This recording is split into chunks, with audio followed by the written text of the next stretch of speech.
الان چطورین؟ امروز قراره یه نقاشی راجع به اسلندرمن بکشم.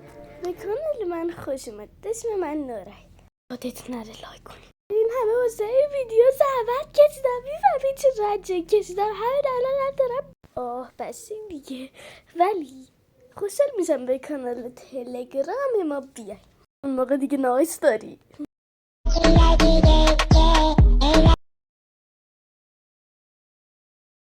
این آقا کله سفیده قد بلند پا دراز دست دراز کله که قدش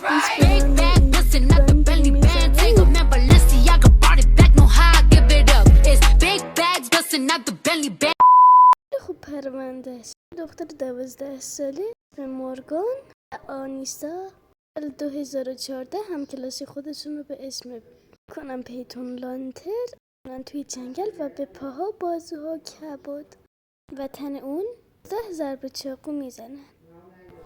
چند ساعت بعد دوچرخه سوار رو پیدا میکنه و به پلیس خبر میده.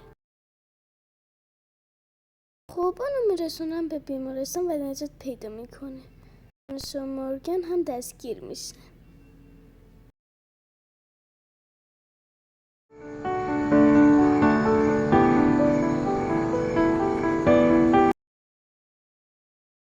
چون نفهمیدم تنها کلمه که تو ذهنمه وات اصلا معلوم نبود ولی ولش کن و مهم نیست. این موقع از ایده من استفاده کنید.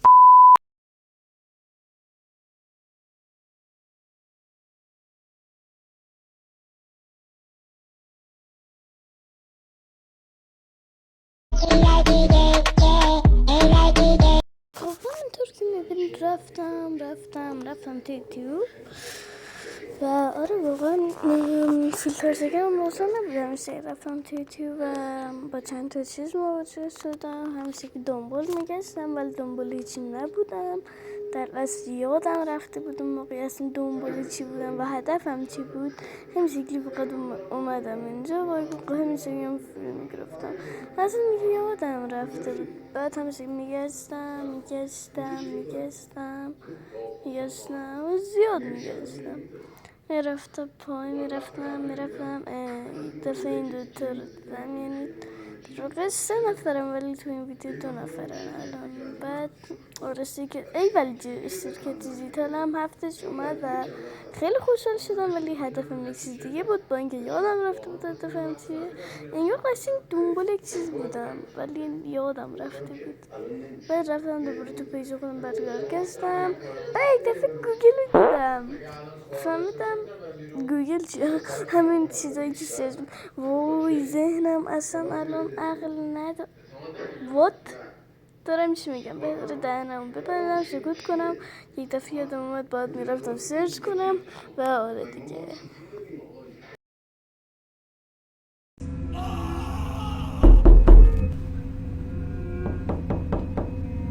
This is pretty cool. هیچی گیرم نمیاد. هیچی و هیچ ایده نگرفتم. فقط یه عکس و یک مداد تهمونده که مال 1000 سال پیش و مال کلاس 3 بوده.